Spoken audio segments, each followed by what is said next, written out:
We are back on the Rational Boomer podcast. Hopefully, your day is going well. It is Sunday, and we have yet another guest, a guest that we've had on before. It's always good to see this gentleman come in, Tony.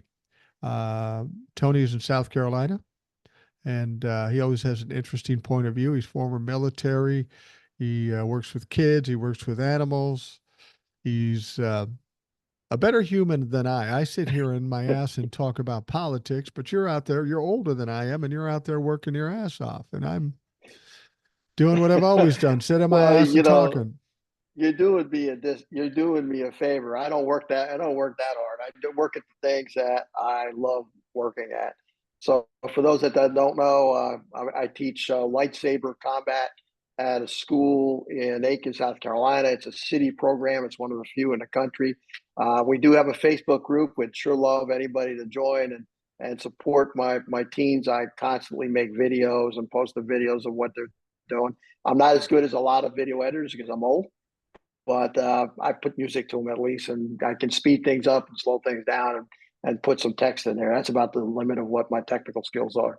Yeah, I've been watching them, and when you first told me about it, I didn't quite understand it. It seems like a cross between real and fantasy because you have the lightsaber aspect of it. Everything from it seemed to me a combination, and it's not, but it seemed to be a combination of a sport and also kind of a cosplay type of thing. That's what I thought it Yeah, was, but yeah, it's not really. yeah. It's not. So yes, we do choreography. So we are a Lucasfilms recognized organization, and there are a few of these in the world. And generally, if you're a Lucasfilm recognized organization, you really can't be a profit-making martial arts studio. And occasionally, Lucasfilms will get a request from an organization, maybe a baseball team, maybe a community hospital or something like that, and they'll say, "Okay, what's the closest organization to that?" And they'll say, "Could you guys support them?"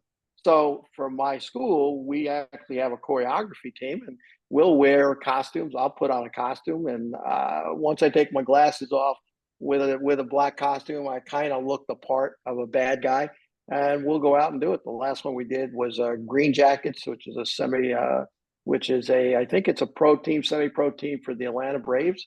And there must have been 10,000 people in the stands, and there are my Wow. kids, 14 years old, doing choreography on one side of the field, and then my actual team doing something more elaborate on the other. So it's great, but then it's also a sport. So around the world, there are various lightsaber sports. So it's not that far removed from metal blades. So think Fencing. long swords and things like yeah. Well, the actual Olympic style fencing would not be that happy with them, but they're not that happy with people who fight with long swords or dressed up in medieval pieces and fight either. So, but yeah, so we are in this small thing, and really, I'm in it for the kids. So I have autistic kids. I have kids with all sorts of different kinds of issues and social interactions they have problems with. My instructors are all young men, and one is slightly autistic, has problems speaking in front of people. Another has got a different issue, and so on and so forth. And so the idea is to have something for young people where they can socially fit in. And I've been working with kids for decades. So before this, I was a junior ROTC instructor, and before that was my military career. Right, right. So now that you've made me feel bad for being absolutely worthless, um, no, you should be commended for that. I've watched the videos, and these kids are pretty impressive. And if you haven't seen it, you should check it out at their Facebook page. But now we have to get down to the business at hand. A- Oh yeah, something And that another passion of both of ours. yeah, and I've talked a lot about this debate thing, and it seems like I'm rehashing it. But I think it's important to get other people's perceptions of it, their opinions. And I know you, Tony, you on a rare occasion might have an opinion. So so I was wondering what your take on the debate was. So I'm pretty sure your smart audience, because you have a really smart audience, have seen everything that can be seen on the Yeah, debate. It's on all the networks. It's on all the social networks. It's everywhere. So there's not much. I mean, the big takeaway is she kicked his ass. absolutely. I mean, that is just the takeaway. But more impressive was the fact that he was so unprepared and that he allowed outside influences to shape his responses. But she had him from the handshake. Everybody says that. It's exactly true. He doesn't like a younger black woman going into his space. He's a germaphobe. She grabs his hand. I'm Kamala Harris. Let's have a good debate. And then it was off to that. Well, the first part of the debate, first 10 minutes, I thought, to be honest with you, I was going back and forth with a friend who's a big time Trumper. And I was abusing him. He was abusing me. I'll give that one to Trump. But the minute she said crowd size and anything about the rallies, that was it for the rest of the debate. And I was sitting there with my wife and my son. We were watching the debate, and it just got crazier and crazier and crazier. And when he got to the eating dogs in Springfield, Ohio, that was it. That was the end of it. But having looked at that, if you looked at the spin room and he showed up in the spin room, same old bullshit. Yeah. I won big. And he continues to tell that lie at every single rally. But if you notice that since the debate, his rallies have been getting smarter and smarter. His Nevada rally was like 500 people in a small auditorium. Yeah. Wasn't anything to it. And Kamala and Tim Walz are getting 10, 15,000 people. I mean, that's what we were talking about before before the show. We keep hearing about the polls, and it just makes no sense that it's that close. Prior to the debate, people said, how do you think the debate's going to go? And I had a lot of people come to me and say, oh, he's going to roll over. He's going to do this. He's going to do that. I said, no, that's not going to happen. He's going to get annihilated because Donald Trump has no self-control. Once he starts to lose it, he just goes off track. And Kamala Harris is a prosecutor. She knows exactly how to do this. So it can't go any other way. But Kamala's going to kick his ass. And then afterwards, everybody says, oh, you knew. I didn't. Anybody should have known if you just looked at the facts. I think what's good about the networks scaring the hell out of us with the polls is the fact that we have to win, but we have to win big. Yeah. And so common sense would follow what you've been saying right along. This is going to be a no-brainer. But then people tend to be a little bit on the lazy side. It's going to be a no-brainer. It's raining outside. Why should I go out and vote? Why should I put this in the mail? My vote in the mail. No sense. It's too hot outside. So being scared is not a bad thing. I do agree with you, and you've been saying this for months, that it's going to be a big win. The only thing that might slow the win down is the blatant cheating going on in a lot of the red states. So Georgia, Texas, Florida, you name it, where they are pulling people off the rolls. But you counter that with the Swifties and big numbers in that, and you counter that with 400,000 angry Haitians in Florida. We're matching their cheating. And I think this may be the biggest election probably in our lifetimes as far as total numbers. Yeah, well, I think so too. I mean, people could have said the same things in 2020, and what did we get? We got the largest turnout in history in 2020. And the reason they turned out is because they didn't like Donald Trump and they were afraid of Donald Trump. Do you think since 2020, do you think they like him anymore or less afraid of him? I think the opposite is true. I think they're scared to death. Since 2020, we've had Wade overturned. We've had moves to basically control women in red states. We've had very unpopular moves in our school system and our education thing. So I think people are afraid, and it's not just Democrats. I think independents are starting to worry. I think anybody that's got any sense in paying attention to what's going on in the country is going, this is not the country I want to live in. And so they understand that to defeat that, it has to be a big defeat. And frankly, the Republicans in exile are saying the same thing. Right. We need to beat our ex-party, and we need to massacre it. And I hope that's the case. Well, we're getting a lot of Republicans stepping out. 200 Republican politicians, Liz Cheney, her dad. We're seeing interviews after like the debate and such, and Republicans saying, I voted for Donald Trump, but I'm so fucking tired of this. Donald Trump, any Republican needs a unified party to win, and they need some independents too. He's losing or lost the independents, and he doesn't have all the Republicans. Based on that, there's no way he can win unless he gets a bunch of Democrats, and that's not going to happen. Oh, I totally agree. I'm actually waiting for Dick Cheney to do anything as far as an ad for Kamala Harris, preferably with maybe AOC or someone like that, a Yeah. joint ad. You know, maybe the Lincoln Project or somebody like that can make that happen, because that will show how serious this is. I think there's still, lots of people who are just paying attention to the election right now. I've seen interviews with so-called on the fencers, so these are people that are being interviewed and they're part of a process of gathering data, and they're saying, well, I still don't know enough about Kamala Harris.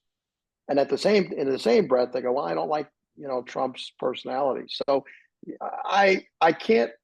I guess what I'm saying is the stupidity of the American people never surprises me, and I don't mean everybody, sure, but certainly a large group of people are beyond dumb.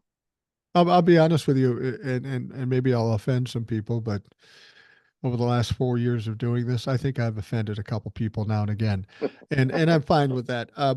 But if at this point, after 2016 to 2020, after 2020 to 2024, after the convictions, after overturning Roe v. Wade, after the debate, if after all of that you're still undecided, you're fucking stupid, or you're part of the problem. I don't know which one it is, but come on, you're just being lazy if you don't know all you need to know. All you need to know about, you don't even have to know about Kamala Harris other than she's never been arrested, she's never gone to jail, she's never sexually assaulted anybody, and Donald Trump has. It's a fucking no-brainer of a choice. There's no brand. That's why when they show the people in these focus groups, I don't think I believe them. I don't think they are on the fence. I think they go to the focus groups like anybody that, just do something kind of cool, but they already know who they're going to vote for. Yeah. The Yeah, I problem agree. is when they're shown how bad it is, they publicly don't want to say, "Well, I'm all in for Trump." I think they're embarrassed, to be honest with you. Michael Steele was on a morning show that they has on Saturdays and Sundays on MSNBC, and I've never seen him basically act like you, Mike. He was pissed off. Short of calling them stupid motherfuckers, he came really close. He was disgusted, and generally he's a pretty positive guy, but he was actually angry at the people Yeah. supporting Trump this morning. Yeah, this was this morning. Well, and he did take he kind of took a line from me too, not probably intentionally. I'm sure Michael Steele doesn't watch this, but I did a TikTok about how Donnie should wear a double diaper because he doesn't want to have a blowout during the debate, and that she was going to spank his ass. And after the debate, Michael Steele said something, and they made him repeat it because he said it off the air. And he says, "Say what you said before." And Michael Steele says, "No, he's a upstanding Republican guy," and he says, "She spanked that ass," and that was true. I mean, the thing about it was Donald Trump was coached and trained to do the right thing in that debate and stay calm and stick to the policies and stuff. Donald Trump just is not capable of doing that. If you know his triggers, first of all, if you know his triggers, if you compliment him, you can get anything you want from him, as Laura Loomer is finding out now. But if you embarrass him, he's going off full cock because there's no other way for him to handle it. Yeah, he's definitely. I mean, he's always been bad. He's always been stupid. He's always been red on the third grade level. However, he's definitely diminished over where he was in 2016. I mean, Oh, definitely. he's you can see it. He's old. I mean, his neck looks like just a giant piece of leather that's been left out in the sun for too long. It is there's he's he's horrific. The makeup doesn't do too bad. Well, we'll talk about Laura Loomer later, but somebody said she looks like the character from Saw now with all the work she's had done. Hmm. But he's now at that point. I think he's just exhausted and he's lost in himself, and he's getting comfort from the people who tell him, yes, yes, yes, you're the best ever. and then he operates on that. I think he's pretty much stopped listening to the professionals who know how to run an election. Frankly, good. Yeah. Those professionals that have been running his campaign are supposedly very good, but why would they go and operate his campaign? It ruins their reputations for the future. Well, I think you talked about Laura Loomer, and I would just say this about Laura Loomer. My wife, not my wife, my mother. My wife would say this too, but my mother would have said about this woman, um, and she was, she never swore much and all that stuff, but she said something about a woman one time, and she would say the same about Laura Loomer. She was rode hard and put away wet, because that's, that's I mean, a oldie but a goodie. well, yeah, it's an oldie but a goodie. But she's 31 years old, and the question people have is, why does this woman, who's nothing more than an internet troll, she's tried to run her office, lost 2 or 3 times. She's crazy. She chained herself to the Twitter building.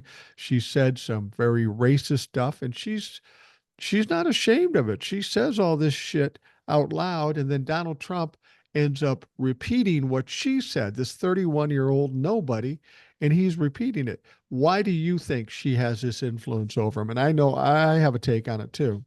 Yeah, I mean, at the end of the day, she's a young woman, especially compared to us, and so she's looking for fame, and she's found some notoriety on as an internet troll. Somehow, she's made some money, not Ann Coulter money, but she's made some money, and she was able to find a way to him. But she's not the only lowlife that has found a way to get into Donald Trump's influence. But I think it comes down to she wants fame. Well, And this is one way to do it. but why does he want her? That's the question. I think, well, to be honest, I think he's thrilled that this 31-year-old or this 30-year-old is throwing herself at him, Yeah. because Melania isn't anymore. No other woman has thrown themselves at him. And here's this woman who's ready to do unspeakable things with him.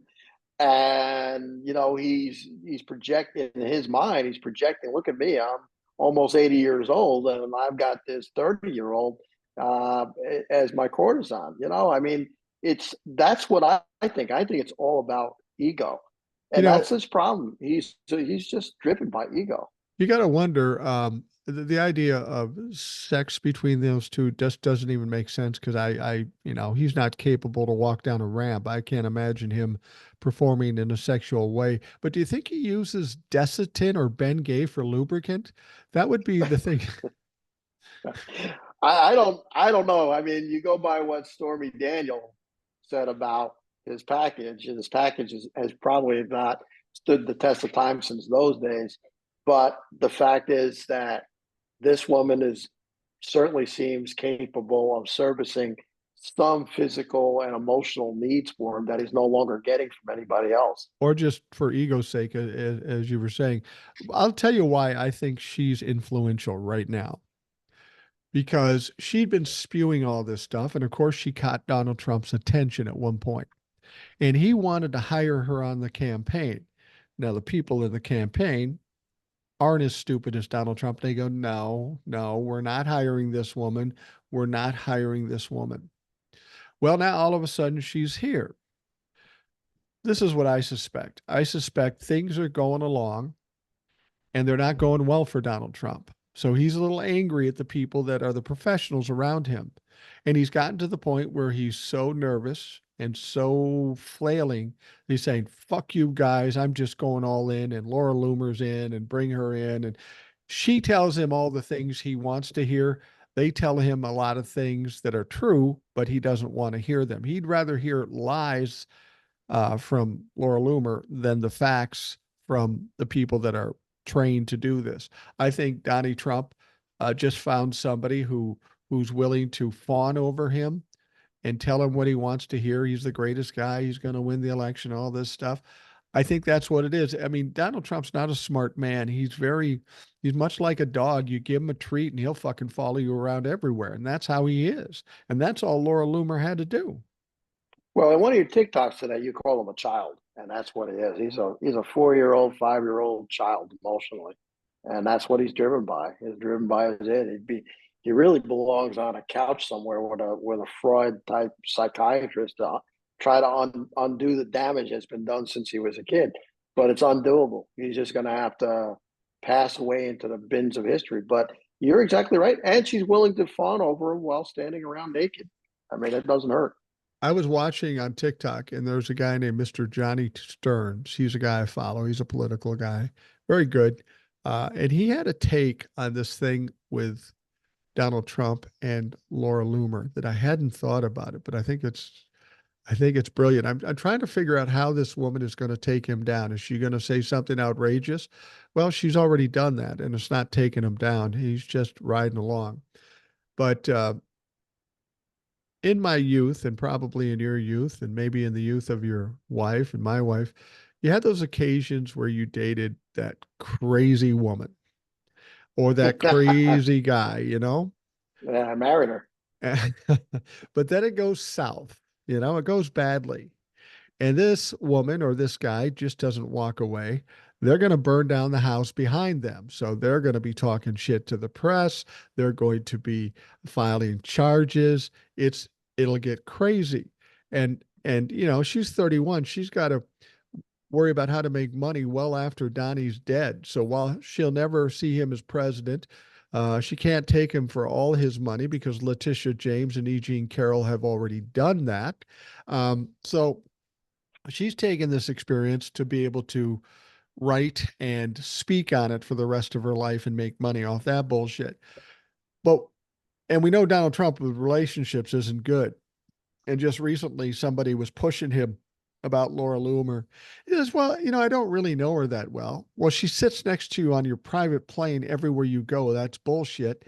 Secondly, he says, I don't agree with a lot of the stuff she says because he's trying to cover himself. And somebody else suggested uh, a quote from her might be, Donald, I will not be ignored, you know, from the fatal attraction thing. But Right, can you right. see that when she Yeah, starts not yeah. being of value to him and he kicks her to the curb, she's going to go batshit crazy. She can, but I guarantee you she has signed an NDA. Yeah, probably. Do you think she You know, cares? She also said uh, the White House is going to smell like curry if Kamala Harris is in right? there. Yeah. Do you think she No, gives a I don't fuck think she about an cares. NDA? I don't think she cares, but I mean, she doesn't have that much money, and he's got powerful, serious-looking lawyers. She might have more brains than to violate an NDA, which can then just damage her. I mean, listen, her audience is his audience, so he may lose this election or he may kick her to the curb, but she still is going to be young enough to want those crazy people. And if he kicks her to the curb and if she raises a fuss, he still probably has enough pull to kind of destroy her with the people that she needs to make money in the future. I Yeah. mean, that's kind of what I think. So I'm thinking a combination of NDA, a combination of threatening. I think she'll toe the line. Now, I that's what I think. That depends on her being Well, rational. everybody else has towed the line, even though they said Yeah, your wife's ugly or you're stupid or whatever. yeah, and she. I don't think she's that rational, but I don't know that she's that stupid. I've spent the day looking at images of her. Um, she's crazy. There's no doubt about it. She's gotten uglier and uglier and uglier. She started with a look that wasn't that attractive, and now she looks like something that has landed in a flying saucer. But Yeah. the fact remains, she's young enough to attract him. She's crazy enough to attract him. But I think she's going to go away. She'll go away. Wait, he's transactional. Once she can't produce a transaction for him, he'll dump her. Melania's got some power here. We don't know what it is, but she's got some power. She's probably got some stuff written for her, and not so much in an NDA, but in other paperwork that if he cheats on her, maybe it doubles what she gets in alimony. I don't know. Well, and the thing about it is that Laura Loomer doesn't just have Donald Trump to worry about. She's talking shit about everybody. I mean, she went on Twitter or X and she was kicking back on Lindsey Graham and said, "We all know Wasn't you're that gay. beautiful? We all know you're gay. Why don't you admit to it?" That Now let me ask you was something. beautiful. Lindsey Graham is a fuck up, but he's a U.S. senator. You Right. don't tell me a U.S. senator can't pull some strings and get some bad shit done to Laura Loomer? I don't think so. No, I don't think senators have that kind of, if they could, wouldn't they have done it against all the other crazy commentators that were on radio and in podcasts before? Yeah, No, I I don't suppose. think so. I don't think he has that kind of power. I think he is under a microscope himself. I think that was brilliant that she said that. And I hope more people say that. But no, I don't think she's the one he has to worry about. I'd more believe Marjorie Taylor Greene can rustle up a posse somewhere in Georgia to Yeah. go out and do that. Now that crazy other bitch, I believe she has some ability to put together a hit squad of some sort. Yeah, you might be right about that. The other thing about Laura Loomer, which she may be to Donald Trump, she's plausible deniability. He has her say crazy shit that he wants to say. He goes, "Well, I didn't say that." The free spirit. Yeah. Yeah. She's a free spirit. No, Yeah. she's a fucking ghoul, is who she is. Yeah, I no, you're not wrong, but he's still saying crazy stuff. Did you hear his poem, The Snake, About a that hundred he did times. about it? He's told Okay, this thing 100 times. Yeah. that's crazy. It's just freaking crazy. So yeah, Lori Loomer is nuts, and she's saying shit. He's got his vice presidential guy JD saying crazy shit, and then he's creating shit. They're literally sabotaging their campaign. There can't be anybody on the fence. There just can't be anybody that is so distant from the media that none of this is filtering through to them. And they're sitting in the house in a vacuum going, well, I've been a Republican my entire life. I better get that down and vote. I'll vote for the Republican, whoever he is. There No, can't be anybody like that left. no, you wouldn't think you wouldn't think so. I mean, even when they had those alleged uh, undecideds on CNN, after the fact, they ferreted out at least one that was just a phony Trump-levuck. And Oh I yeah. tell you, I get this a lot. People will come to my page and they say, "I don't even like Donald Trump, but Kamala Harris is the worst," and they'll go on and on. And it's just a big game these Trump-levucks play. They say, "I don't like Donald Trump. I'm an independent, but Kamala is bad because of this and this." This is just a Trump-levuck trying to be clever, and they aren't clever. Oh, I agree with you. And I'm not a big fan of the whole independence movement that a third of our country is independent. Because there isn't an independent party. You're going to No, vote. You're going to vote either Democrat or you're going to vote Republican, unless you want to go with the Green Party or one of those. So I don't know that I buy this whole independence, being ashamed to be called a Democrat or being ashamed to be calling a Republican. But I can guarantee you that um, there is nobody sitting on the fence right now. And I no. think, I think, I think right now, if I had to judge, I'd almost think it's a 65 to 35% I would agree. swing at this point. But it's unknown because, first of all, Gen Z doesn't answer what the pollsters send to them. They don't Right. answer phones. They just don't. They don't answer mailers. They don't answer telegrams. They don't answer any of that stuff. And they don't do online polls where it comes up and goes, "Who would you vote for tomorrow and why?" They don't Yeah. do those things. Those are done by old people like us who are just slipping through Facebook and I go, "Oh, look at this little poll." Well, then you brought up Taylor Swift, and of course, she gave an endorsement to Kamala Harris, kind of an endorsement. She said she would vote for her. You can vote for whoever you want, but I'm voting for her. It's an endorsement. But after that, she also had a link to register. And last report I heard was between 400,000 and 500,000 people It, registered. it And it wasn't people like you and me, it was young no, people. no, it was all young people. I mean, those are big numbers. You imagine 10 to 15,000 of those 400,000 are in Florida. Yeah. I mean, it swings it there, or it swings it in Arizona, or it swings it in Nevada. Yeah, I mean, Taylor, I'm waiting and I'm hoping that Taylor Swift and maybe Beyonce together do something with the Harris campaign where they fill up a stadium Yeah. instead of getting 15,000, 50,000 Right. at a stadium. Well, however they go there, it doesn't matter. And the networks would have almost no choice but to carry that live. Yeah. 50,000 people looking down as entertainers entertain, and out comes Kamala Harris, waving those hands. Before her, maybe Tim Walz comes out cheering. One big giant event. I like what her campaign's doing. I think they're hitting all those places that were neglected by previous Democratic campaigns. They know, they understand something that I think Obama's campaign people understood. Pull a few from the red counties, Right. 1,000 here, 1,000 there. It makes a difference. I'm glad they're doing that, but I still think they need to do some big giant campaigns that will get a little bit more coverage. Well, there's always the October surprise. And I don't know I mean, we get surprised every fucking day. I don't know what you could do in October that would be bigger than shit we've already seen, like the debate. Well, the only thing I can think of coming in is one of the legal cases that Jack Smith is going. There might be an October surprise in there. There is an investigation from 2016 about Egyptian money, Yeah. $10 million. That's a potential. That I don't know where that is, but I think that's being investigated. Georgia, I'm not sure what's going on in Georgia. They just took some of the indictments out. We still have, I think, 8 indictments left in the RICO case. Right. So that might have potential. Well, if nothing else, it has potential in Georgia.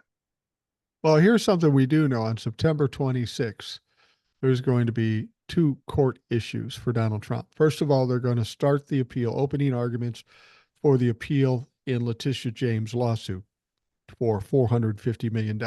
He wanted an appeal. He's getting an appeal, and he's not going to win that appeal. There's just no way No, it's not. there's going to come a point where he's going to have to shell out the money. He can delay it as much as he wants, but ultimately he's going to have to pay it, and he doesn't have it.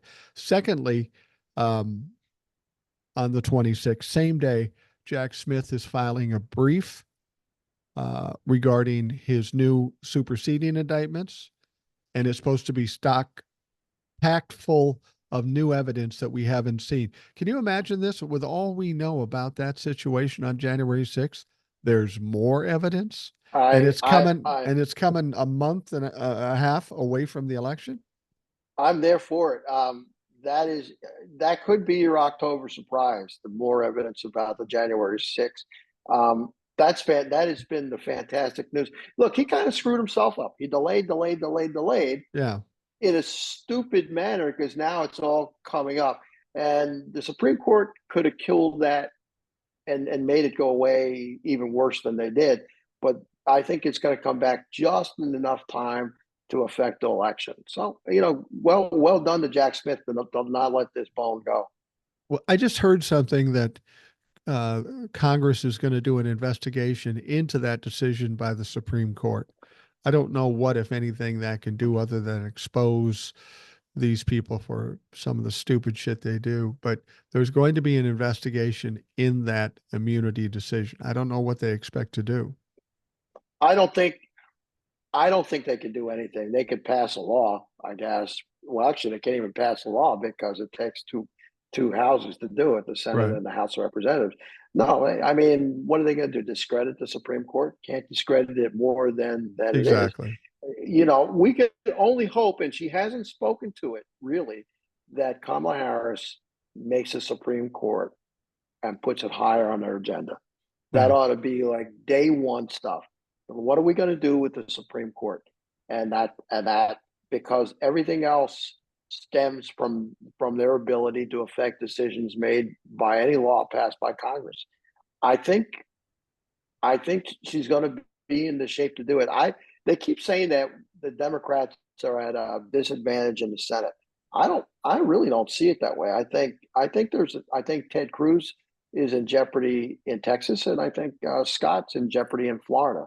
So I think it'll be a close run thing. We may lose. Is it Montana? We may lose Montana, but overall, I think we're going to go ahead and keep the Senate, which then gives her the ability to hopefully pack the Supreme Court and Yeah. just nullify them. I think a lot of people, because of the numbers of Democrats that are up for reelection, the number of senators or Republicans that are up for reelection, historically, this would be a bad position for the Democrats. But we're in a different world now. We can't take what happened in the past and try to pack it into what's going on today. We're in a different world, different parallel universe, and shit's just completely different. I mean, it would, in a normal circumstance, yeah, maybe we'd be in a tight spot, the Democrats in the Senate. But we've got Roe v. Wade. We've got all this criminality and corruption. You can't really compare it to past times when we've been in this situation before. So I agree. I think the Senate is certainly in play. You know, we may not get 10 seats or anything like that, but if we get four, you know, we Yeah, could conceivably lose West Virginia because of Manchin. right. Uh, That's right. we will hold on to Arizona, but that's a kind of a net positive because while we'll still have a Democrat in Arizona with Gallegos, at least we'll have a real Democrat as opposed to Kristen Sinema. Right. That's right. That's a good spot to be in. So there's a couple there's some potential. The gal that's running against Scott in Florida is within 1 percentage point of polls. Yeah, And if what we think is true about polls, she might actually be up, yeah, because the pollsters are not going to capture 400,000 Haitians, no. 200,000 who are registered to vote in Florida right now. They're not going to capture them. Those people aren't going to talk to pollsters. What do you think They're about not. what do you think Go about the ahead. concept of Florida actually flipping to blue? Do you think that's I think feasible? I think this is the best year for it. I Yeah, think this is really the best year. Frankly, I know we're running out of time, but I think Kamala Harris is going to do a Florida bus trip. I really think she should swing through Texas too.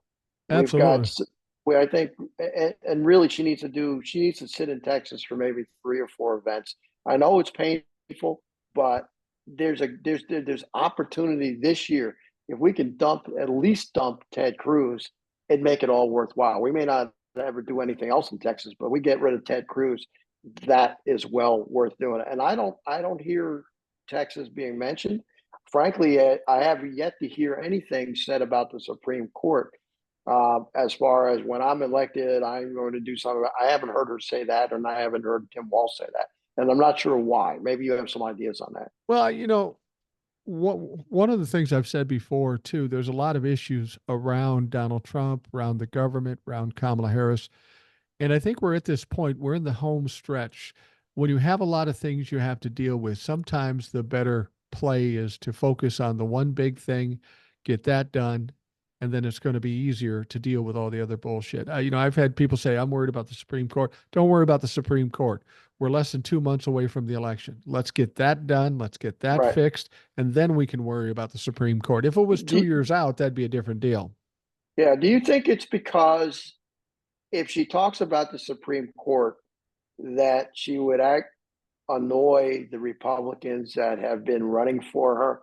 I mean, they still are policy people. They don't agree with her policies, Well, but that's they're a voting for her over the other guy. Yeah, that's a good point because the Republicans, the Trumplafucks will say, well, she's going to get in there and stack the court. And the Republicans who are supporting her because they don't want to support crazy, they also don't want to see her stack the court with liberals either. I mean, they're still Republicans. Right. So you're probably right about that. There's certain things that you don't want to talk about. I mean, like the whole issue with fracking in Pennsylvania, that's become Right. a pivotal point. Now, let's be honest. Um, Fracking is a big issue in Pennsylvania because they've got a lot of people working in that industry. Not as many as you'd think, but they do have a lot of people working in that industry, and that's how they feed their families. And I get it. But at the same time, fracking is a little fucked up with ecology. I don't know if you remember these old news stories where people would be living in the areas where they're fracking and they turn on their faucet and it lit on fire. It was flammable.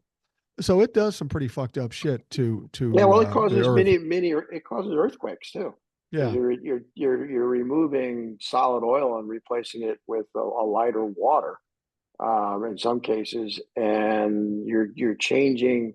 the dynamics that in the Earth's structure.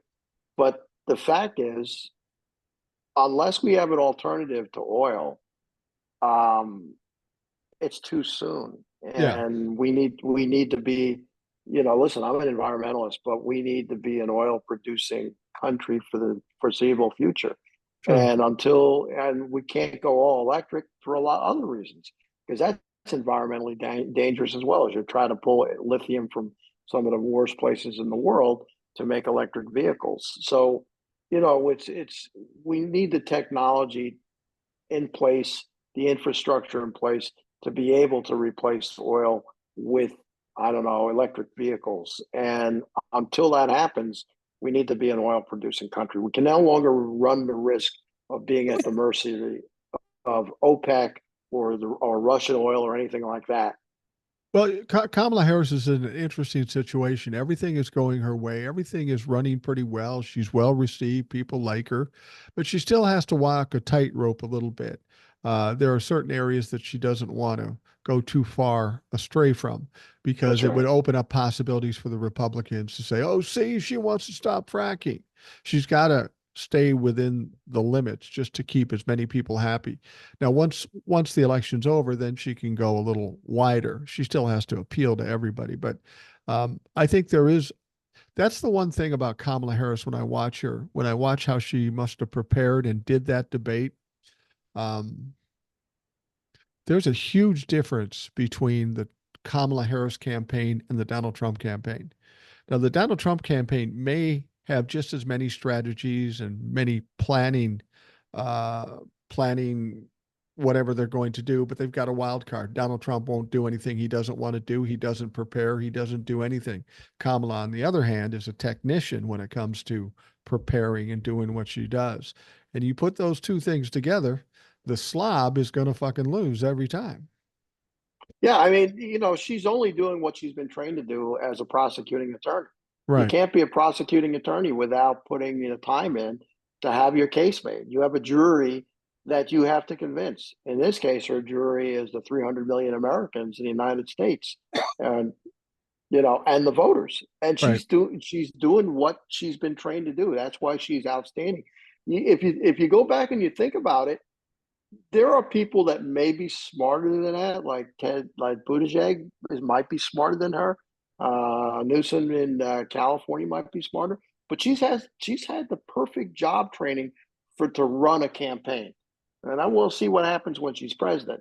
Because if she wins, and she will win, the Republicans that have now backed them when Trump is dead are going to try to get their party back, and we'll have to see who rises out of the ashes if we're going to get a Mitt Romney style Republican, or is it going to take them years? I have no idea. But she's going to lose those Republicans now back on policy.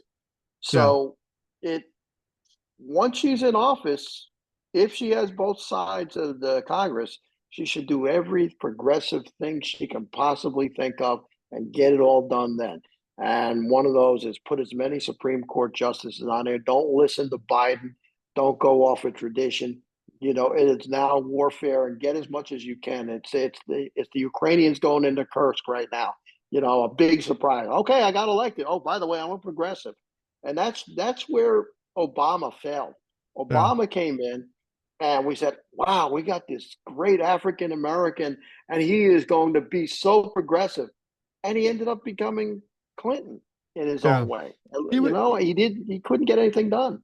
The thing about it is he was too tentative because he was a new guy, a black man in the job, and what I tell people is what Obama did was basically set the path and kind of balance things out.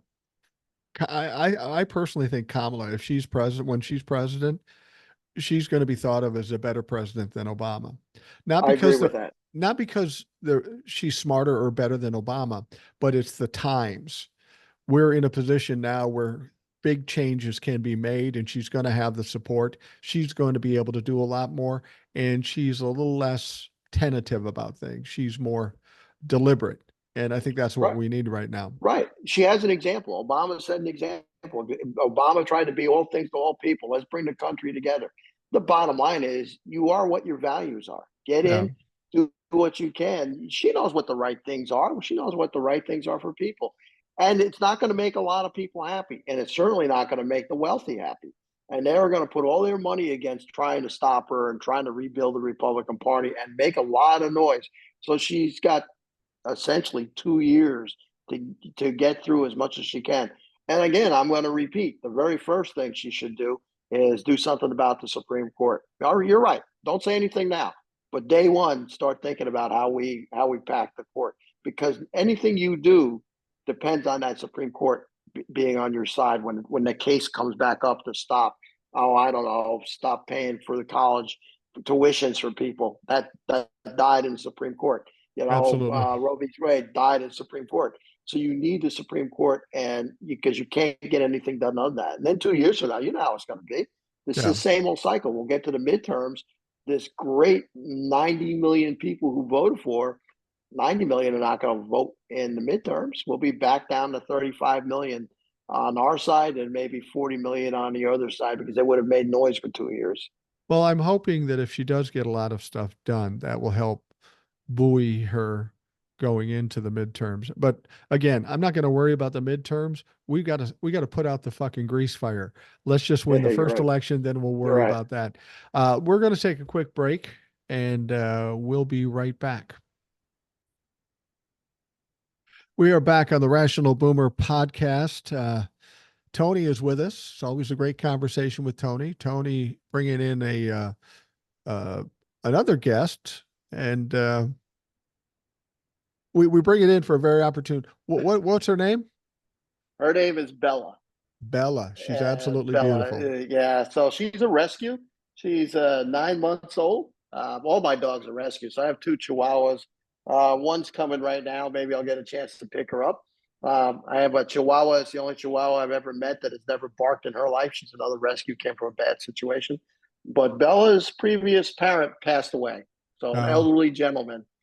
And so this is my dog, and we have another name for her. My wife has a name for her.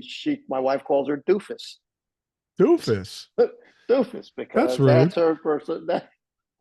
Well, you don't know Bella, so she's into everything. She drives the Chihuahuas crazy.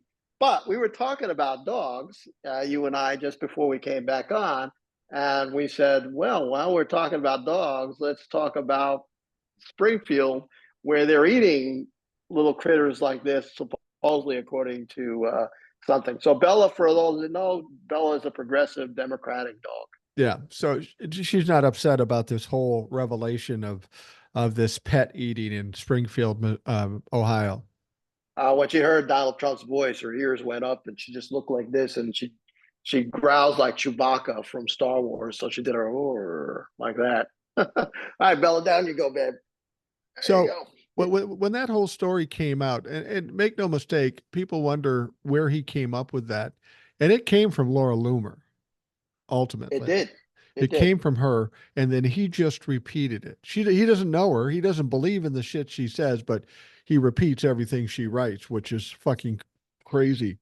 It's my contention when he brought that up in the debate, he was in a desperation point. He was trying everything he could do, everything to trigger Kamala, everything to make a point. Nothing was working.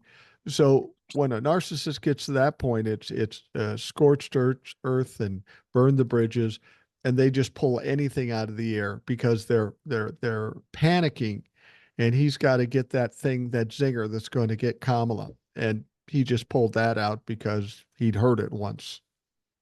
Yeah, I mean, the thing is with Donald Trump is he's greatly diminished, and he's been locking up a lot. When he locks up, he sidetracks to a goofy, weird story. So it could be the snake poem we were talking about, or it could be, in this case, the dogs and cats. Somehow that was stuck in his mind, and he locked up. He was so mad. Rick Wilson from the Lincoln Center says when he's aggravated, you can see that he's aggravated because he makes a duck faces. Yeah. Lips come out like this. And if you look, he had the little lip face. He was locked up. His brain was gone. There was nothing up there except the story that had been planted in his brain. I mean, any rational human being would understand that you can't make a statement like that in front of 65 million people and expect to get elected. It's just crazy time. Thank goodness there wasn't an audience in there, because the audience would have burst out in the laughter, and the laughter would have gone on for probably 10 minutes. They wouldn't have been able to get anything done. But the fact is, it's extremely racist. It's done more damage to his campaign than probably any other single thing short of the abortion issue has. It's really shown the country that this guy is not dealing with a full deck. Well, and just to show you how sick he is, which is amazing to me, he says that. He just comes out of his ass with it. I don't think he was even planning to say that. He says that. He gets laughed at. He gets shamed over it. He gets fact check on it. And what's he do? He doubles down on it the next day. Then we start getting bomb threats and people's lives threatened and all that stuff. And he sees how bad it's affecting a group of people. And then he doubles down again, even though he knows this whole thing is a joke and he's the butt of the jokes. He can't say, "Oh, I was wrong," or "I'm sorry." He just has to double and triple down and try to bully his way over the top of people to make them believe whatever crazy thing he said. And then the last thing he said, it isn't enough that he's terrorizing this small town, about 50, 60,000 people. Not enough that he's terrorizing it with all these claims. Then he says, "Yeah, we're going to do 7 million people in deportation, and we're going to start with the Haitians in Ohio." The fuck? This guy can't give it up. No, well, it's the Roy Cohn playbook, right? Never admit defeat, never admit that you're wrong, never apologize, and double back on anything that you say. And so the problem is doubling back has just made it worse and worse and worse. So now he's even talking worse about mass deportation, and it's just not the Mexicans. He's starting with a particular city, with a particular ethnic group. They just happen to be black. It shows that one statement about the dogs has led to something that is extremely dangerous. So it's not going to be a surprise to me that we don't end up with some mass shootings of black Haitians somewhere in Florida, somewhere in Ohio, by some of these crazy white motherfuckers with guns, based on the fact that they're eating pets. Maybe somebody's pit bull gets lost in the county, and they think a Haitian got it, and they drive into town with their AR to get their pit bull back. Who knows? Yeah, you're probably right. Sadly, you're probably right. I've always heard this. This is Roy Cohen's strategy to Donald Trump. There's one flaw in that strategy. He told Donald Trump this, what, in the 70s? Yes, sir. Yes, sir. There's no technology, no internet, no fact checking. Nobody could Google fucking anything. So that may have worked back in those days. There's a lot of things you could do in the 70s that nobody could check you on. You didn't have 24-hour news shows. You didn't have the internet back then. So you could do stupid shit and say stupid shit, and nobody would really check it. Now everybody checks it. You check it. I check it. Everybody checks it. So that whole strategy is really archaic or outdated at this point, and Donald Trump isn't smart enough to understand that. No, it's gotten to the point where I now use an AI that I purchased for $30 to do research. So I wrote a manual about teaching kids, and creating a lightsaber program, a 40-page manual. Part of that information came from an AI that helped me write it.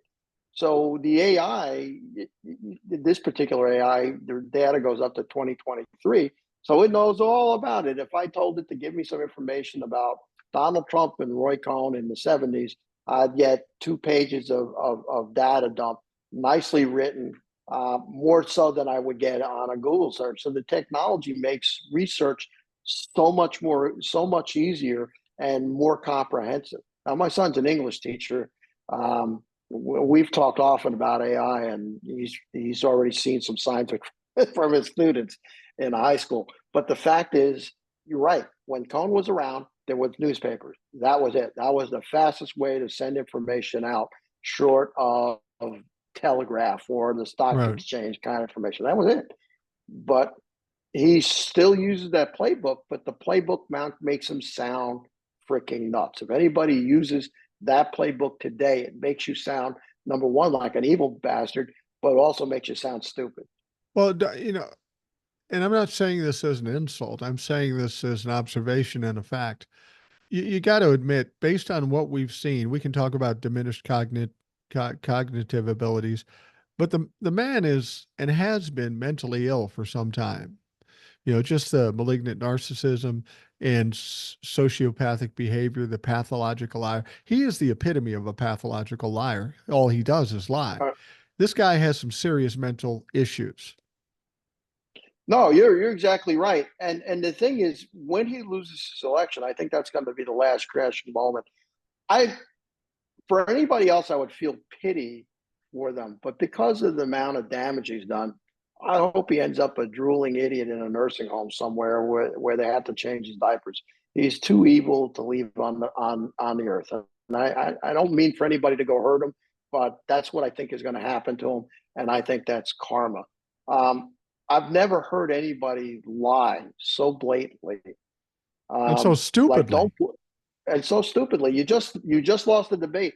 I won the debate by big numbers. The polls show I won by 93%. And right in the spin room, and everybody stared at him. 5 minutes after he's done, he's quoting percentages that he won by. That in and itself is ridiculous. it's pulling it out of his. I've never seen another human being like him, ever. And I've lived. I mean, I'm 69 years old. I've never seen anybody like. There have been some evil kinds of people. There have been people who've done bad, but I've never seen anybody so disjointed and fallen as a human being, and then rise to power and have other human beings actually follow him and believe him and prop him up. Again, I got to go back to what's his name said yesterday when he was so angry, which is, I can't believe the population of the United States is this fallen. Yeah. And I mean, and I don't want to blame white people, because there are people of color supporting him, not Oh, very I hate many. white people. I hate white people. But let's face it, it's a white person problem. Yeah, it It's is. mostly a white male problem, Yeah, and I definitely. don't get it, and I don't get where we went wrong. I've often said, you can only be prejudiced under one circumstance, is when you're prejudiced against your own people. And I think old white men suck generally. Not you and me, present company Yeah, accepted, but yeah, yeah. I meet some older white men, older than us, that I go, fuck. How did you how did you clean yourself up and feed yourself every day? You can't be that fucking stupid. I just don't understand. If you're a small, listen, I never understood why anybody was voting Republican that wasn't wealthy anyway, or a Right. business owner. If you're a business owner, I get it. It's a better deal if you get a tax cut under a Republican administration. You're serving yourself. If you are an evangelical who believed in abortion was evil, and that's it, that's the only issue in your life, I get it why you went with the Republican Party. But if you are middle class on down, why would you go with a party that's going to cut your throat?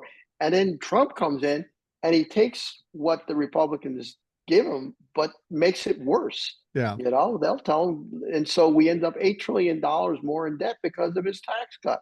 The Well, same party that a few years earlier was talking about the debt. Donald Trump has introduced another factor in that equation too. If you're a small business, you want tax cuts. If you're against abortion, you want a Republican. But are you still willing to get those things if the cost is democracy? At some That's a point, fact. and I think that's what we're seeing out of the Republicans now. I don't like their policies. I don't like liberals. But Jesus Christ, if this clown gets in, democracy's out the window, and then none of us get to do anything. We never get to come back because we're a whole different world. Well, how does a monster, and I'm going to use the word monster, like Dick Cheney, see that, and yet the police union doesn't. When their brothers and sisters in the Capitol Police got their heads handed to them in the riots of '06. Well, Dick Cheney is one of those guys that's particularly dangerous because he's evil, but he's also pretty smart. He is Donald smart. Trump is evil, but he's an idiot. You get a smart evil motherfucker, you got problems. Yeah, yeah, yeah. I mean, Trump didn't put us in a war. You know, Cheney did and got thousands of us killed. Yeah. Trump, blundered his way out of a war, which, but he blundered his way out of the wrong war when we probably still should have remained in Afghanistan to help them build. We didn't give them enough time, like we did with Japan and Europe and the rest of it. But but Cheney knew exactly what he was doing, and unfortunately, uh, George W. Bush was not as stupid as Trump, but he was pretty dang stupid. Well, I tell you what, Dick Cheney, if he wanted to mount a coup, he probably would have been successful because he's smart enough to do it. Thank God Donald Trump and MAGA are fucking idiots, and we didn't have to suffer through that. We just had to deal with Yeah, the lame attempt. I'm grateful that Trump never had a Dick Cheney Yeah. with him in his administration. He It had could some have never competent people. He didn't have a Cheney though. it could have never happened though. He would never have kept Dick Cheney around because he would have intimidated Donald Trump. He would have threatened Donald Trump. Donald Trump has to be all powerful, and so does Yeah, Dick Cheney, kind of. So Dick Cheney wouldn't last 10 minutes with Donald Trump. He would have been fired pretty quickly. yeah. I mean, Dick Cheney's brain, he thinks he understands what the United States ought to be. And it's just like you would see in Yellowstone or any of those movies where you've got this very wealthy politician or senator. He's really evil and he's probably corrupt, but he's really smart. Right. And I do think that if he were to win, he wouldn't have really smart people around him, but he'd have very dangerous people around him. And Absolutely. unfortunately, he has a habit of intimidating good people into doing bad things. People come to my page all the time in the emails, and they say, "Well, when he loses, I'll agree with you that he's going to lose. He's just going to claim he won again, and it's going to be just like 2020." Now, the idea that he's going to do the same thing as he did in 2020, I agree with that. But I think the Donald Trump and MAGA of 2020 is a much stronger thing than what we're dealing with now. Like, They're going to go more out with a whimper, especially if it's a big win for Kamala. There's really not much they can do. The Republicans will have had enough of Donald Trump losing elections. I mean, he hasn't won any major elections since 2016. He's been nothing but a loser for these fucks. And I don't think the uproar and the activity will be quite as strong as what we saw in 2020. I agree with you, and the way you can tell is by his trial in New York. He tried to rally people to come to his trial. Nobody Right. showed up. No, nobody showed You up. can see that. Nobody's showing up now. The Patriot Boys and all those militias, they're not going to show. There's too many of them been put in jail. Yeah. They're not. Yeah. They're not going to do that. And frankly, they're paper tigers anyway. Well, yeah, they are paper tigers, and the random idiot that we run across online will say, "You better watch out. You do Yeah. this, we're coming." You didn't come after the indictments like you said you were. You didn't come after the convictions like you said you were. And when you get your ass beat in November, you're going to whine and cry and do what all narcissistic MAGA fucks do.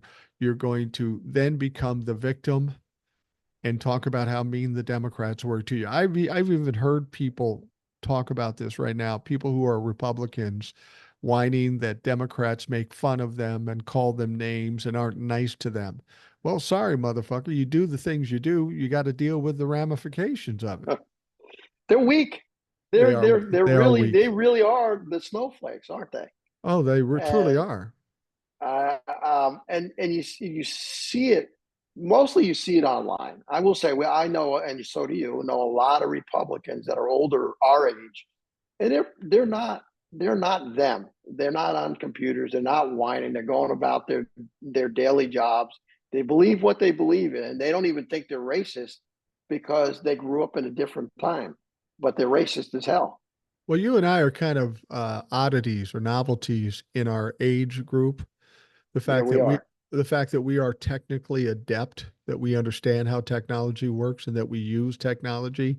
I mean, I can tell you all the older boomers I know, "Oh, I don't go on the computer. That's crazy. I don't get it." Well, you should be curious enough to look into it because it is a huge factor in our world. It's like when somebody says to me, I say, "Did you buy that on Amazon?" "Oh, I'm not putting my card on the internet." "Oh no, so you'll just go down to the gas station and hand it to a pimple-faced meth head behind the counter and let him copy that shit." You know,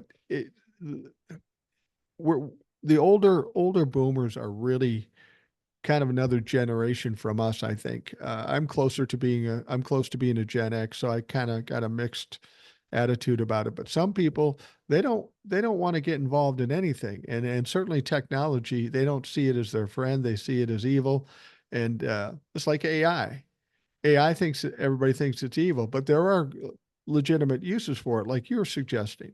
And I should use AI more for research, not to write shit for me because I don't write shit. But um, you might as well use the technologies that in front of you. And if you're just oblivious and don't want to hear it, well, then you're going to be ill informed.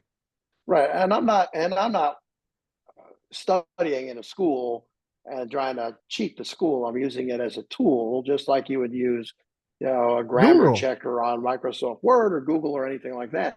The problem with Trump is he's so stupid and he's so technologically backwards that he depends on the people when whatever organization he's in.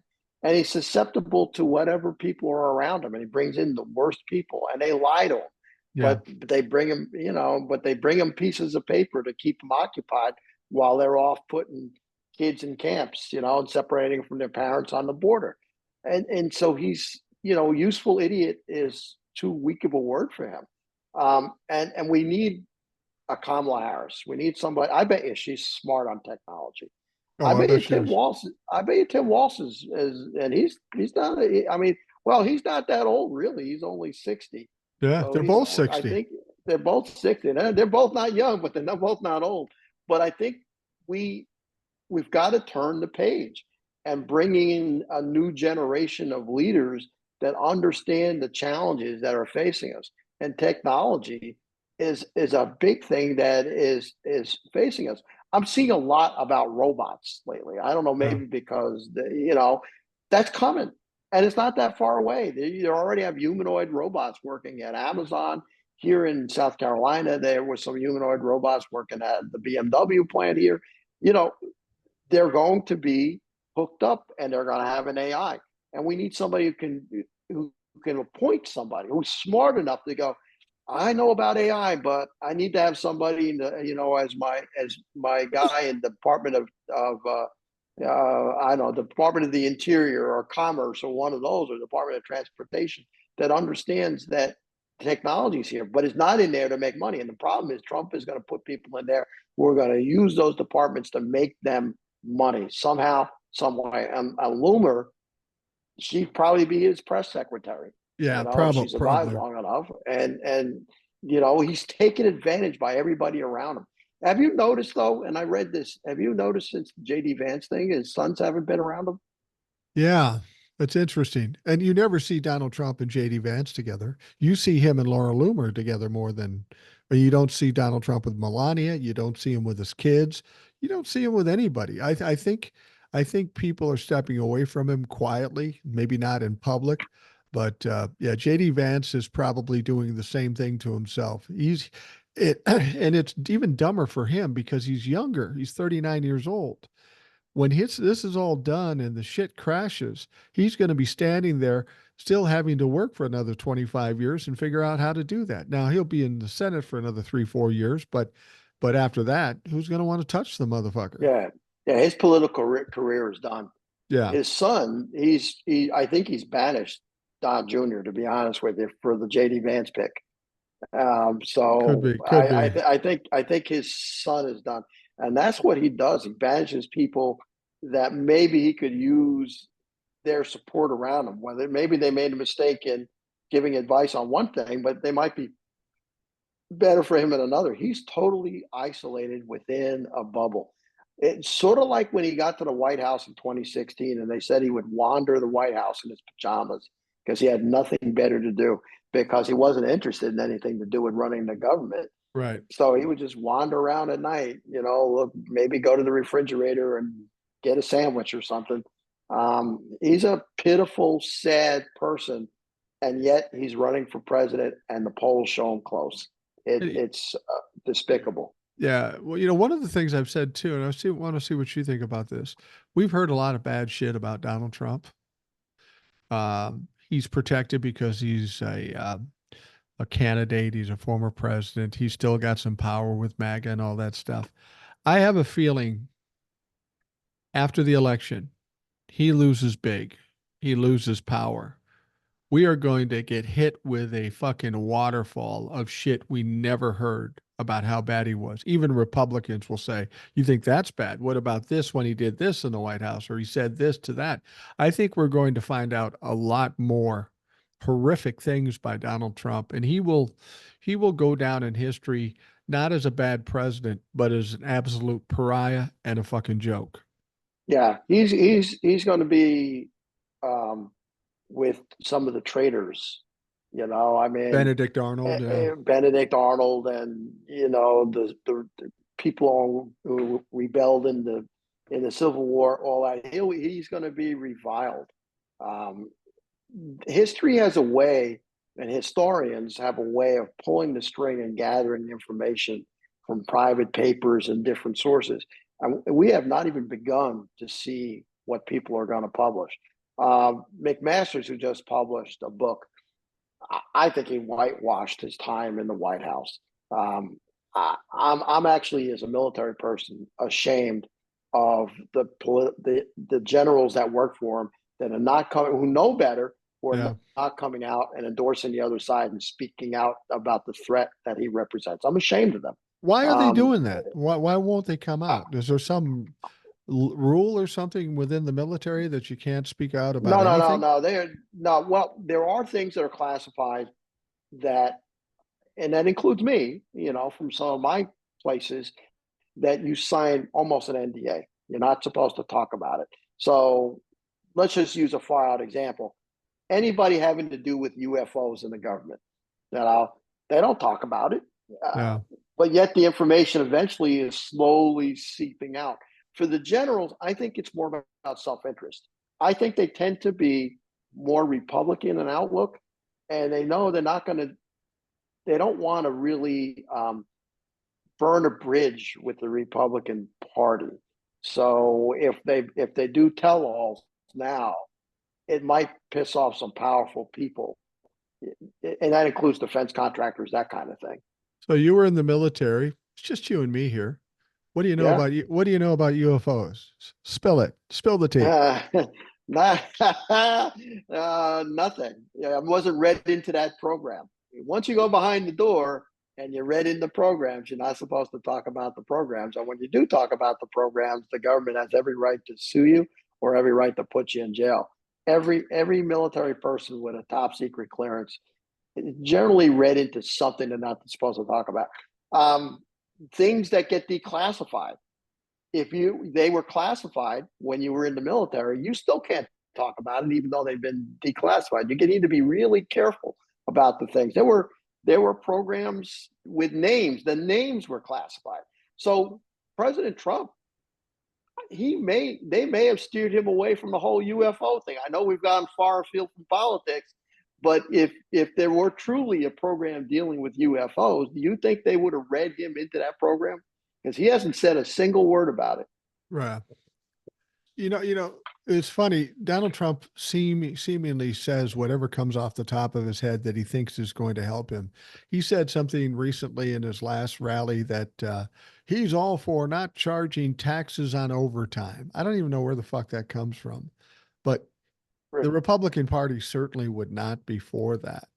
And you got to be thinking that, is there going to come a point before the election when people just say, "Fuck, we've had enough. We can't be part of this anymore." He's going off the hook here. He's saying crazy shit, and he's talking about stuff that's contrary to what the Republicans would believe. Do you think we'll get a mass exodus from either members of his team because they're tired of him not listening and sticking with Laura Loomer? Do you think we're at a point where people will go, I'm going to get off this ship now while I still can? In all honesty, going from UFOs back to politics, no, And the reason I don't think so is because these are professionals.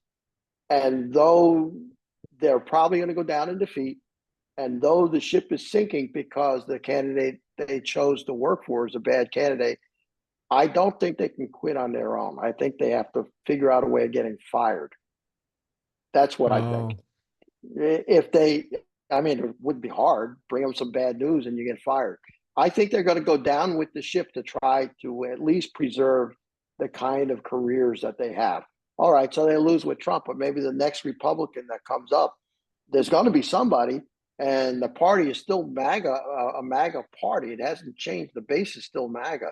So whoever comes up is going to have to be a hybrid. He's going to have to be the Bill Clinton of the Republican Party. He's going to yeah. have to bow down to the evangelicals, to the crazy base, because they still need those people, and the rich interests. So he's going to be a hybrid, but he's going to be a smarter hybrid, and he's going to need somebody smart to run his election. They're not running a bad campaign. They just don't have the resources to do it right because of he handicapped them with the RNC, Yeah. and he's handicapped them with his legal bills. So they don't have the money, so they're trying to do what they can. They're actually pretty good professionals, and I think the next person, whoever that is, that rises out of the ashes, they're going to need people like that who actually can know how to do things right because they've seen how bad things can be, and they'll learn some lessons from that. I thought it was interesting when you were talking about whoever the predecessor or the successor is, you referred to them as he.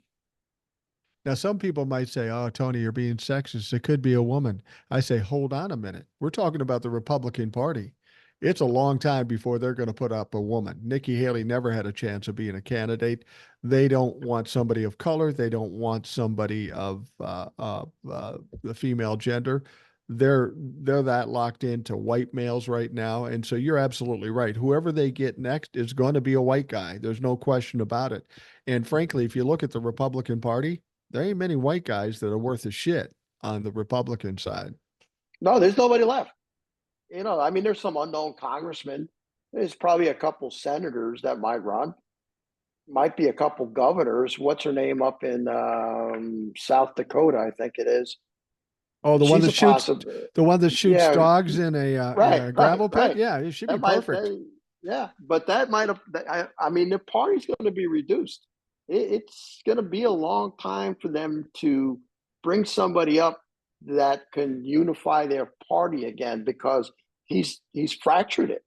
And the money interests, of course, want that party in, so they'll sink a lot of money back into it. But that doesn't make the next candidate is still going to have some kind of charisma. Yeah. He can't be a dead fish kind of guy. Well, there ain't many people with charisma on that side of the coin, and I could just see Christy Nome of South Dakota now say, "See, I shot that dog just to feed some immigrants. The fuck? I'm being charitable here." Yeah, Yeah, well, it's she's done. She's done she's in a general. yeah, yeah. She's She's done. I think. Well, don't you think? You talk about these people working with Donald Trump, and riding out to the end because they're professionals. But for as bad as Donald Trump is, and the way it's going to go down for Donald Trump, and the history that will be on Donald Trump, don't these people aren't these people stuck with the stink of Donald Trump on them forever? Here's another reason why I don't think so. Yes, it's a bad campaign, but when I watch network news, not so much, yeah, network news and even pundits on like TikTok and YouTube, when they talk about his campaign managers, and I can't remember their names, there's a tone of respect for them. Really? Yeah, it surprises me. There's not bitterness towards the campaign man. There's bitterness to everybody else, to Trump, his family, the hanger-oners that are around. But the actual people running his campaign, they understood. It's like a lawyer, defending a mass murderer. Does the lawyer get hit with the stink of that person? Not Yeah, always, that's a good point. right? What about the cult members though, the followers? When this goes down, like we both know it's going to happen, he's going to get beat decisively. Uh, Until the Marjorie Taylor Greens, until the Matt Gates get defeated, uh, actually defeated an election, we're kind of stuck with them. But they must have something that their electorate keeps putting them in. Well, the gerrymandered. Of course, they have something. They have white people gerrymandered to vote for them. But there's another factor beyond them getting voted out. There and we know it's likely coming after the election, and that is the indictments of sitting members of Congress. It could be people in the Senate, it could be people in the House. A lot of Republicans, I believe, are going to get hit with indictments, and it'll be interesting to see how that kind of affects the culture and the progress of of Congress. Because remember, George Santos is gone. They had a election, Democrats back in. So does that flush a lot of Republican clout Well, in you Congress? have been talking about the indictments for a couple of years now, really, on TikTok and on your platforms. The problem is, for me, I'm in a wait and see mode because Yeah. I agree with you in principle that there should be something coming up that indicts them, but we haven't seen anything publicly come out of the Justice Department. And that's the only issue. You've been saying it, so I'm taking it since you're Well, generally right about stuff, but I haven't seen a single thing about them. I have no verification that it's going to happen, but you have to believe if the Republicans are out of power, they don't have any majority in the House, that somebody like Jack Smith, who's investigating this, have not indicted any sitting members of Congress. There's a lot of unindicted co-conspirators who are sitting in Yes, Congress right yes. now. People have suggested that it's hard to do that just prior to election, and it's hard to do it to a sitting member of Congress. As much as we hate to say that, that's true. But the fact of the matter is, these people in Congress, we do know for a fact that they were involved in this insurrection. They Yes, played a yes, role. yes, And can the yes. DOJ, the new DOJ, whoever that is, can they afford to just let them walk? Especially after Donald Trump goes down and he's in trials and he's in Jan 6. And let's be honest, once he's on trial for the Jan 6 thing in DC and Donald Trump's not the presidential candidate anymore, that motherfucker's going to be talking. Yeah, yeah. And so I think and I hope that she's learned by watching Biden and Merrick Garland Yeah. that you need to have a strong attorney general. Merrick Garland has not been a strong attorney general. And Biden, he was a decent president, but he's Merrick Garland, the president, to say the least. He's sort of bland. And so I'm hoping she picks an aggressive, smart, sharp, and then he reappoints Jack Smith to that. Yeah. And they do this after they fucking pack the Supreme Court, so nothing gets stopped this time. Because if they can take Donald down, then they can go after the members of Congress who are involved in it. But I Right. don't think Merrick Garland has the guts to do it, to be honest with you. No, and I think, as much as we've got to deal with the Supreme Court, I think the first thing she should do, the easiest thing she can do, is replace Merrick Garland, like you say, with somebody more aggressive. Then focus on the two things, the Supreme Court. And the Supreme Court is important because it's one of the three branches. It's like a stool with three legs on it. If we've only got two we can count on, and one is not worth a shit, like the Supreme Court, fucker's going to fall. Democracy kind of hinges on whether we have a legitimate Supreme Court. So that has to be fixed. Well, one good thing, when she wins, she has immunity for decisions that she makes. Will she use that power? Be a good test case to maybe do some things. Do you remember the attorney general that Bill Clinton had, the one that was there? She was a white lady. Yeah. Do you remember her? That's who we need. We need someone like her. She was the best attorney general in my lifetime. Wait a minute here. I'm She going to was. find out who she is, because didn't she go to jail? I don't think so. Well, maybe I'm thinking of something else. So you remember the kid? They did the raid. They took the kid. They sent him back to Cuba, and then they had the raid on that cult leader's house, and She went out and said, "I'm at fault for this. If I take the blame," and Bill Clinton was happy for her to get. But that's who we need. We need someone like that. Yeah, Oh, I know who you're talking. Okay, Janet Reno. Janet Reno. Yes, That's yes, not. She didn't go to jail. She was this very tall, kind of masculine looking woman yes. who they portrayed on SNL all the time. Right. That's right. Wasn't she awesome? She was a tough cookie, no She was question about it. awesome. He was awesome, and that's who she needs to be an attorney general. She needs someone like Janet Reno. Janet Reno would have already prosecuted the members of Congress. They'd already be probably behind bars by now. Yeah. We would have seen a prosecution of Donald Trump 2 years ago. I mean, if Janet Reno had been there, but that's who we need. And then to back up Janet Reno with a stronger Supreme Court, that's a pretty unbeatable duo if she can find somebody like that. Merrick Garland has been a failure in my mind, and you have to go back to some Republican who are in charge of Well, the well, Justice Department to find it equally bad. I think when you look at Merrick Garland and even Joe Biden, I think Joe Biden's been incredibly productive, very prolific. He's been a great He president. I have has. no qualms He's about been that. solid president. But Joe Biden and Merrick Garland are of another era. They're old school politician type people. They go by the norms, and that's the thing. They follow very closely the norms. Well, Donald Trump stepped over every fucking norm. We're in a different world. We're in a wild west now, and you can't continue to play by the rules if somebody's coming at you with a hatchet. You got to kind of match the energy, and that's the problem with Joe Biden. I don't want to stop the filibuster. We need to get rid of the filibuster. I don't want to pack the court. That's old school thinking, and we're in a different world right now. Yeah, I think the problem with Donald Trump is in history there are individuals who changed the norms. Right. So Genghis Khan Yeah. changed the norm, right? Hitler changed the norm. Stalin changed the norm. We had a lot in the 20th century. And Donald Trump is one of those guys who changed the norms of politics. It might go back after a few years of soul searching. I had a lot of money on the Republican to back the old norms.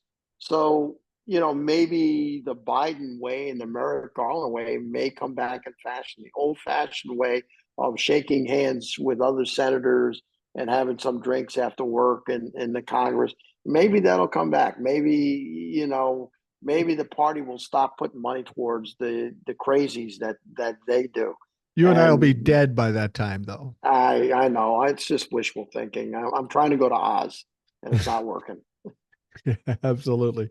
It's so your thought is you're in line with me that this is going to be a win for Kamala, and it more than likely would be a big win only because the facts say that. Emotions, all that other shit, you can to look at polls and whatever.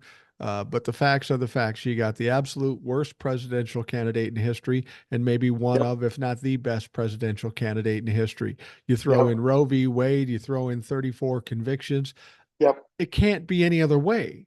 The Lots of money, facts, lots of money, more money than right? he's got. Everything Yeah, is, I've heard people say that too.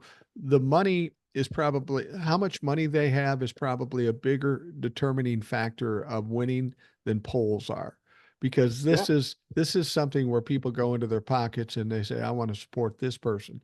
I, That's the I essence think of support. Pennsylvania is 167 or so paid staffers for the Democrats, and there's like 16 paid staffers for the Republicans. And you multiply that across all the swing states, and that makes a difference. Well, Volunteer wise, it's not even close. and the Republicans, let's be honest, they're running a horrible campaign. They're running a They horrible are. campaign because Donald Trump is calling the shots and he doesn't know fuck all about fuck all. That's Donald right. Trump is not sending any money to the down ballot. In fact, he's siphoning off money from the down ballot people from the RNC. So it's That's all right. about Donald Trump, and Donald Trump is a failure. So it can't help but trickle down to all the other people. They're all getting pounded because they don't have any support.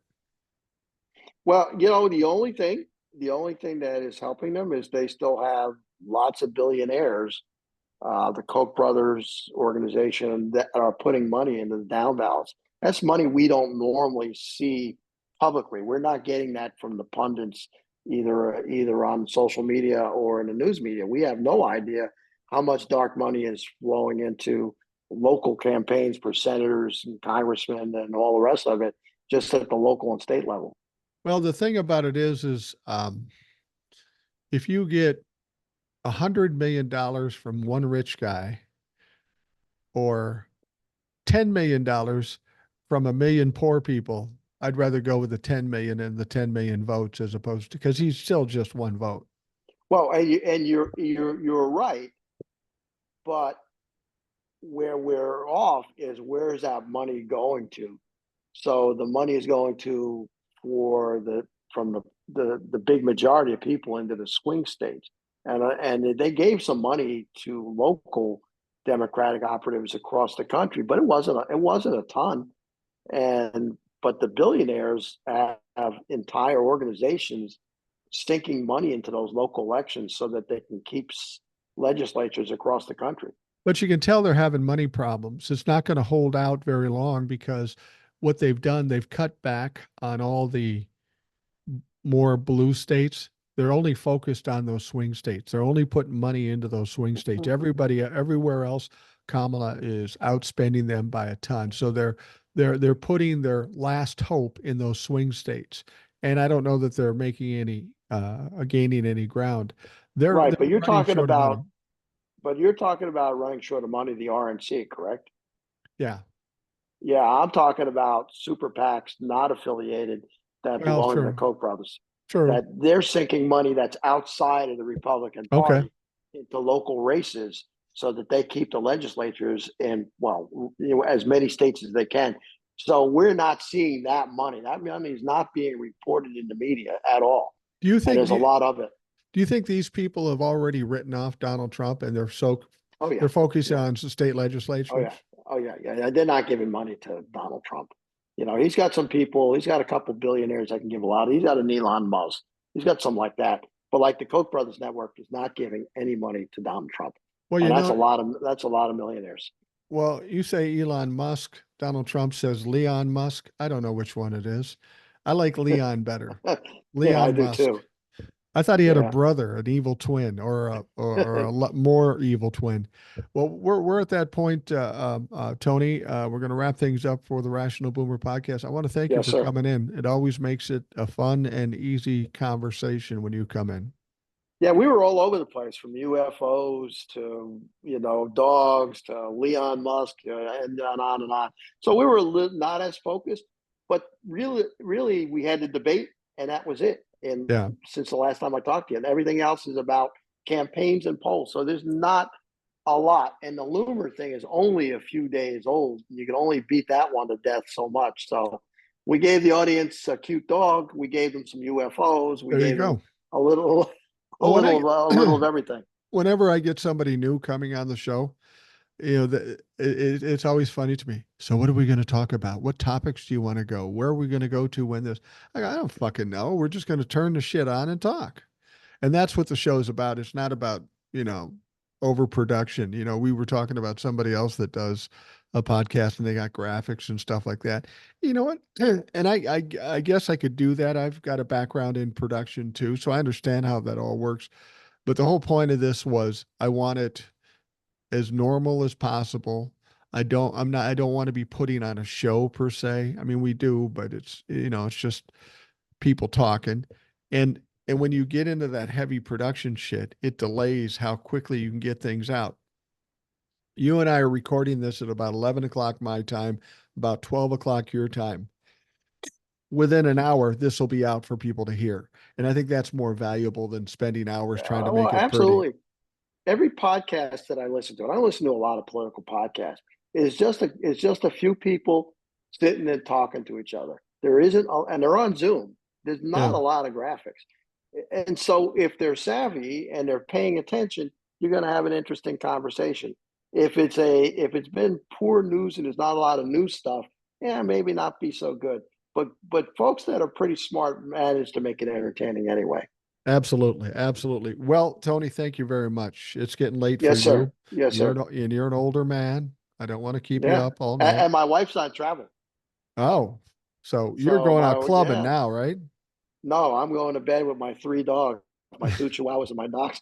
Well, you're a wild man. You're a freaking I wild am. man. I am party animal. Now, those folks listening, I want to thank you for taking the time to do so. I hope you have a great day, and we'll talk to you again tomorrow.